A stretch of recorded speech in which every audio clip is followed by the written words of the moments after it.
বন্ধুরা, আমি 5 টাকার সুজি দিয়ে এক হাঁড়ি চিনি ছাড়া নরম তুলতুলে চমচম মিষ্টি করে দেখাবো।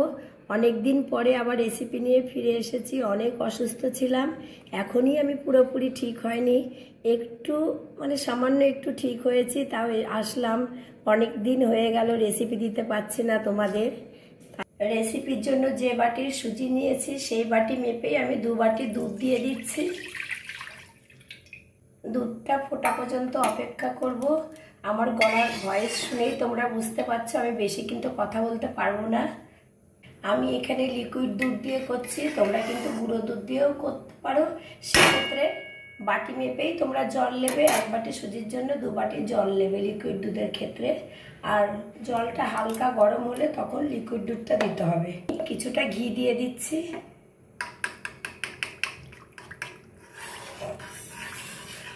এক চুটকি লবণ দিচ্ছি, সামান্য, বেশি না।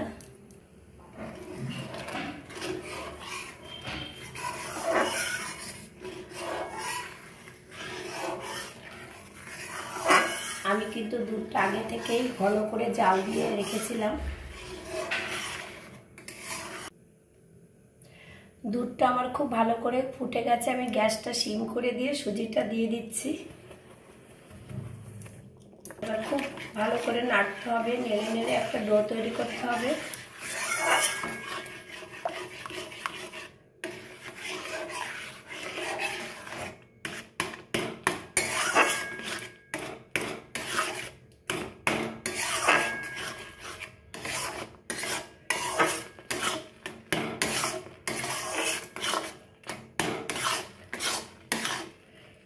বেশি শক্ত করার দরকার নেই।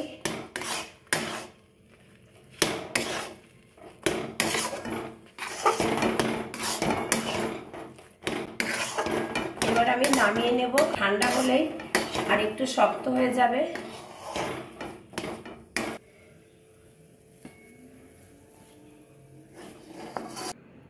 হালকা ঠান্ডা হয়েছে, আমি হাতে একটু ঘি মাখিয়ে সুন্দর করে মেখে নেব। হালকা গরম থাকতে মাখলে খুব ভালো হবে।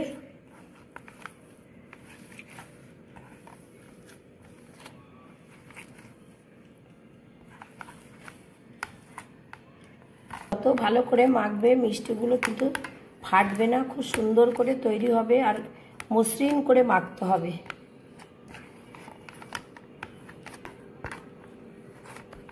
আমি এবার কিছুক্ষণ ঢাকা চাপা দিয়ে রেখে দেব। মিষ্টির জন্য আমি একটা শিরা তৈরি করছি। তার জন্য আমি এখানে 2 বাটি জল দিয়ে দিচ্ছি।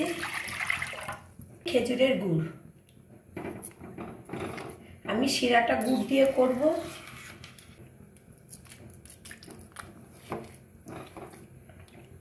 এই শিরাটা গুড় দিয়ে করলে দারুণ লাগে চমচম মিষ্টিটা খেতে।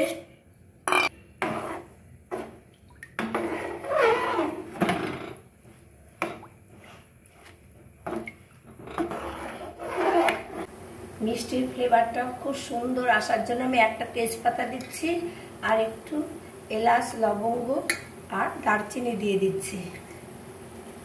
এক তারে 2 তারের কোনো ব্যাপার নেই, একটু চিটচিটে ভাব হলেই নামিয়ে দেব। কারণ বেশি গাঢ় করলে মিষ্টির মধ্যে রস ঢুকবে না। রসটা হয়ে গেছে, আমি গ্যাসটা বন্ধ করে এবার ঢাকা চাপা দিয়ে রেখে দিচ্ছি। আমি ঢাকাটা তুলে নিলাম। এবার আমি মিষ্টিগুলো মানিয়ে নেব। চমচম মিষ্টিগুলো হাতে একটু আমি ঘি নিয়ে নিচ্ছি।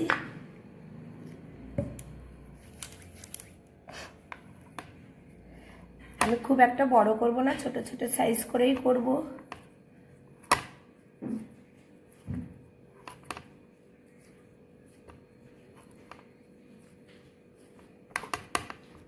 তোমাদের আমি দেখিয়ে দিচ্ছি।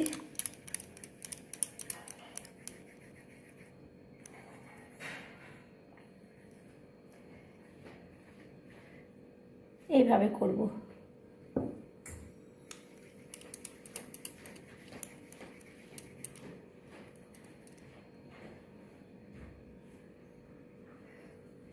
গাটা একদম প্লেন করে করবে, কোনো যেন ফাটল ভাব না থাকে গায়ে। তার জন্য খুব ভালো করে সুজিটা মেখে নিতে হবে।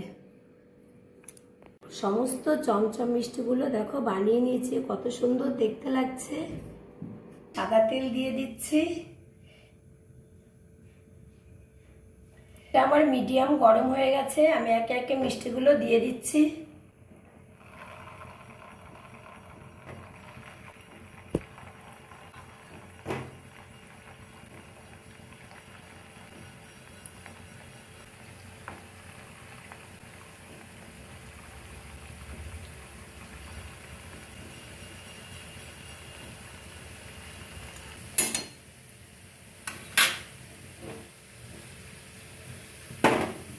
খুব সুন্দর ফুলে উঠেছে, আমি এখনো কিন্তু খুন্তি লাগাইনি, এইভাবেই ঝাঁকি ঝাঁকি নেড়ে নিচ্ছি।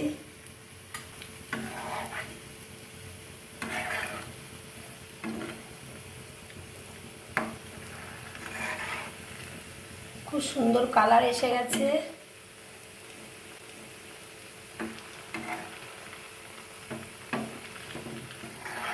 তোমরা কিন্তু তেলের মধ্যে ঘিও দিতে পারো, আমি এখানে কোনো ঘি ব্যবহার করিনি, তেলের মধ্যে সাদা তেল দিয়ে ভাজছি। যেহেতু সুজিতে ঘি দেওয়া আছে, প্রয়োজন নেই দেওয়ার। বন্ধুরা, অনেকদিন অসুস্থ থাকার পর আমি রেসিপিটা দিচ্ছি তোমাদের, প্লিজ তোমরা একটু আমার পাশে থেকো। আমার খুব সুন্দর করে ভাজা হয়ে গেছে, এবার আমি তুলে নিচ্ছি।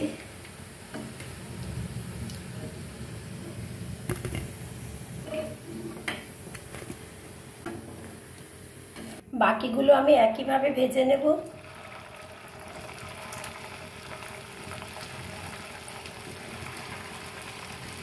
রসটা গরম থাকতে থাকতে মিষ্টিগুলো রসে দিয়ে দিচ্ছি। বন্ধুরা দেখো, মিষ্টিগুলো আমি বেশি না 8 ঘন্টা মতো ভিজিয়ে রেখেছিলাম, তাই রস একদম ভর্তি হয়ে নরম হয়ে গেছে। আমি প্রত্যেকটা মিষ্টি একটা পাত্রে তুলে নিচ্ছি। গুড়ের রস করা গুড়ের একটা সুন্দর স্মেলও বেরিয়েছে।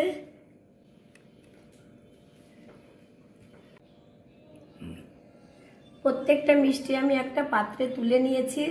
দেখো কতটা লোভনীয় দেখতে হয়েছে, আর দোকানের থেকে কোনো অংশ কম নেই। তোমরা কিন্তু এইভাবে বাড়িতে চমচম মিষ্টি বানিয়ে খেতে পারো এবং সকলকে খাওয়াতেও পারো। কতটা সফট হয়েছে, হাতে দিয়েই ভেঙে যাচ্ছে।